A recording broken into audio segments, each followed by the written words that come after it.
Audiobook com Misael Danziger. E o livro de hoje é O Cavaleiro Preso na Armadura. Capítulo 1. O Dilema do Cavaleiro. Há muito tempo, e numa terra muito distante, vivia um cavaleiro que se tinha por bondoso, gentil e amoroso. Ele fazia tudo que um cavaleiro bondoso, gentil e amoroso faz. Lutava contra inimigos que eram perversos, maldosos e odiosos. Matava dragões e resgatava donzelas formosas em perigo. Nos períodos em que não havia muito o que fazer, ele tinha o terrível hábito de resgatar donzelas, mesmo quando elas não queriam ser resgatadas. Por isso, embora muitas damas lhe fossem gratas, outras tantas estavam furiosas com ele. Isso, no entanto, ele aceitava filosoficamente. Afinal de contas, não se pode agradar a todos. O cavaleiro era conhecido por sua armadura, que refletia raios de luz tão claros que, quando partira para a batalha, os aldeões podiam jurar que tinham visto o sol nascer no norte ou se pôr no leste. E ele estava sempre cavalgando para batalhar. À mera menção de uma cruzada, o cavaleiro avidamente vestia sua armadura brilhante, montava em um cavalo e partia em qualquer direção. Tão ávido estava, na verdade, que algumas vezes cavalgava em várias direções ao mesmo tempo, o que não é proeza das mais fáceis. Por anos a fio, esse cavaleiro esforçou-se para ser um cavaleiro número 1 de todo o reino. Sempre havia mais uma batalha a ser vencida, um dragão para destruir ou uma donzela a ser salva. O cavaleiro tinha uma esposa fiel e um tanto tolerante, chamada Juliette, que escrevia lindas poesias, dizia coisas sábias e tinha predileção por vinhos. Também tinha um filho jovem de cabelo dourado, chamado Christopher. O cavaleiro esperava que, um dia, seu filho viesse a se tornar um corajoso cavalheiro. Juliette e Christopher pouco viam um cavaleiro, pois quando não estava no campo de batalha, matando dragões ou resgatando donzelas, estava ocupado experimentando a armadura e admirando o lustre dela. Com o passar do tempo, o cavalheiro tornou-se tão enamorado de sua armadura que começou a usá-la para jantar e muitas vezes até para dormir.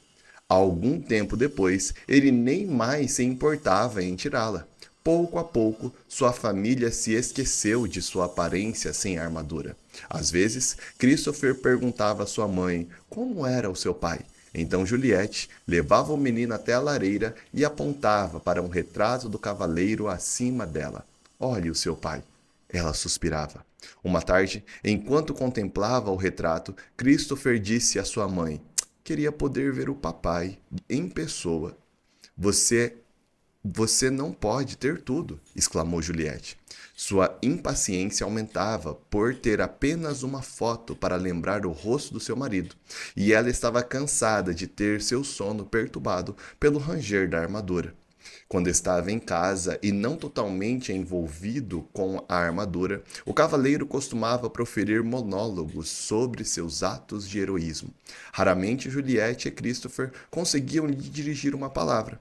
Quando o faziam, eles o interrompia, fechando a viseira ou indo abruptamente para a cama. Um dia, Juliette desafiou o marido. Penso que você ama essa armadura mais do que a mim. Isso não é verdade, respondeu o cavalheiro. Será que não a amo o bastante? Eu a resgatei daquele dragão e a coloquei neste elegante castelo com pedras de parede a parede. O que você amou? Disse Juliette, mirando através da viseira para poder ver os olhos do cavaleiro.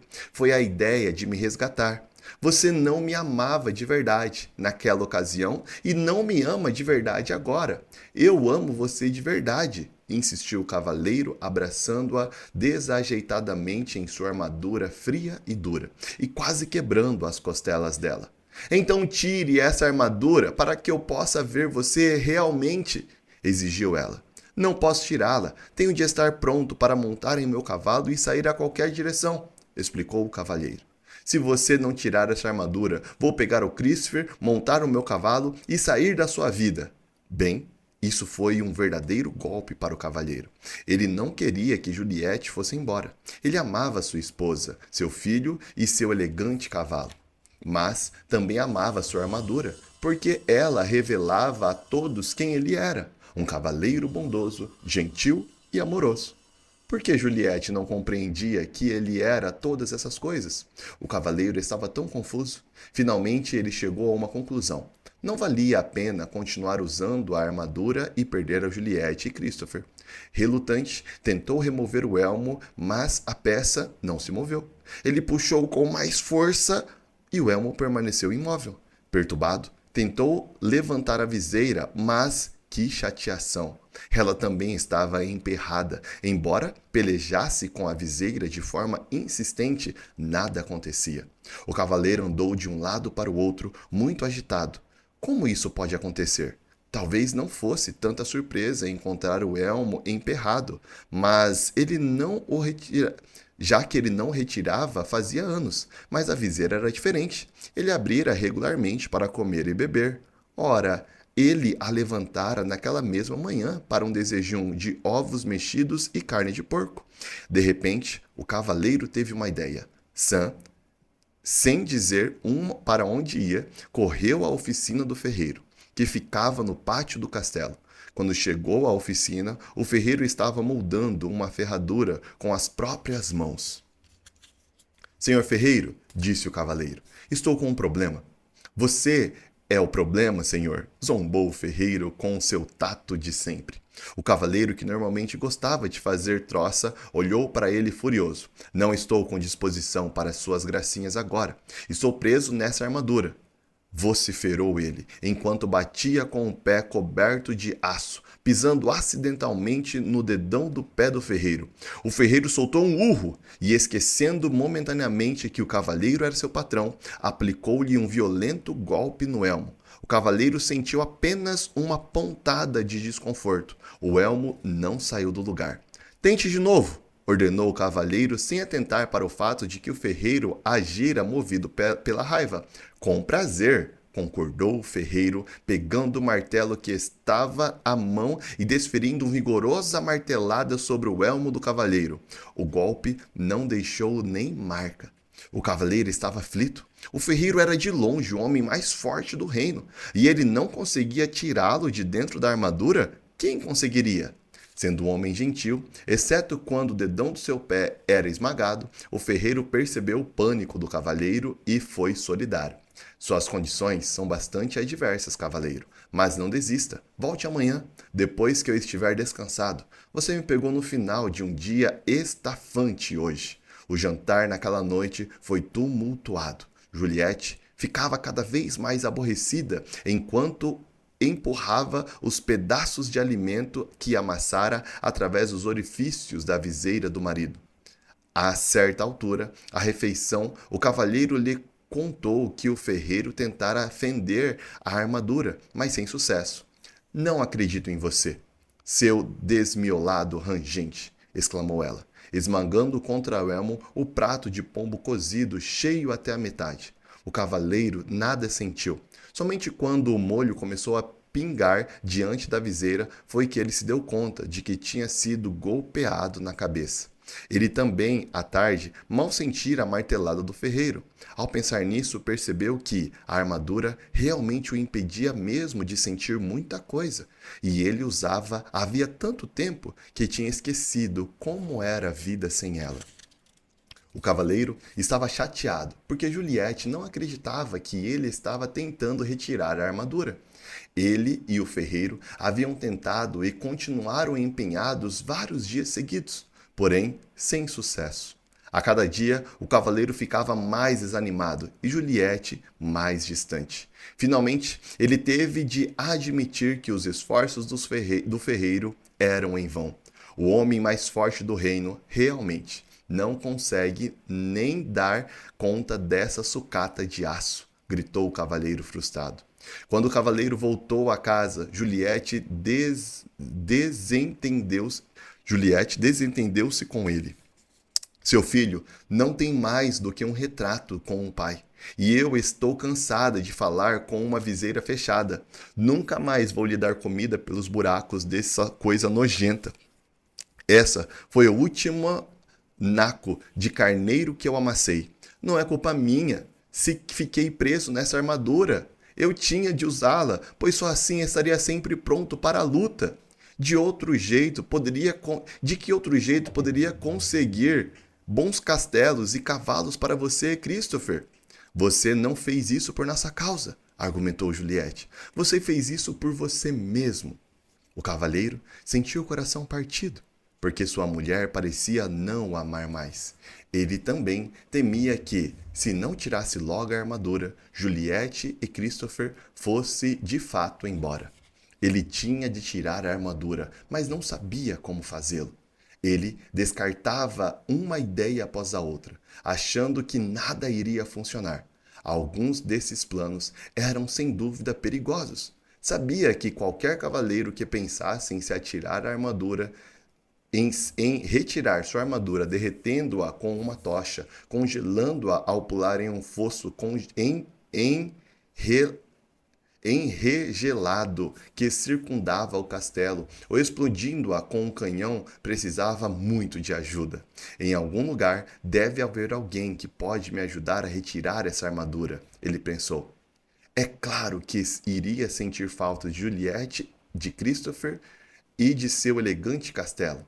Ele também receava que, na ausência, Juliette pudesse se enamorar de outro cavaleiro, algum disposto a retirar a armadura na hora de dormir e a cumprir seu papel de pai para Christopher. Todavia, o cavaleiro tinha de partir. Então, certa manhã bem cedo, montou em seu cavalo e saiu cavalgando. Não ousou olhar para trás, com medo de que pudesse mudar de ideia. No caminho da saída da província, o cavaleiro parou para se despedir do rei, que tinha sido muito bom para ele. O rei vivia num imenso castelo situado no topo de uma colina, numa região afortunada. Ao atravessar a ponte levadiça e entrar no pátio, viu o bobo da corte sentado de pernas cruzadas, tocando uma flauta de bambu. O bobo era chamado de Bolso Alegre porque trazia nos ombros uma linda bolsa com as cores do arco-íris, repleta de todas as variedades de objetos que fazia as pessoas rirem ou sentir alegria. Havia certas cartas estranhas que ele usava para prever o futuro, contas de cores brilhantes que fazia aparecer e desaparecer em algumas marionetes pequenas e engraçadas que manipulava para jocosamente insultar suas plateias. Oi, Bolso Alegre, disse o cavaleiro. Vim me despedir do rei. O bobo olhou para ele. O rei saiu pelo mundo afora. Não há nada em que lhe possa lhe dizer agora. Para onde ele foi? Perguntou o cavalheiro. De uma nova cruzada foi cuidar, sem esperar por ele. Se esperar por ele, irá se atrasar. O cavaleiro ficou desapontado. Por que não encontrou o rei e chateado por não ter ido com ele na cruzada? Ele suspirou. Eu já devo estar morto de fome dentro desta armadura, quando o rei retornar. Talvez eu nunca o veja novamente. O cavaleiro sentiu claramente como se afundasse na sela. Mas, é claro, sua armadura não permitiu que isso acontecesse.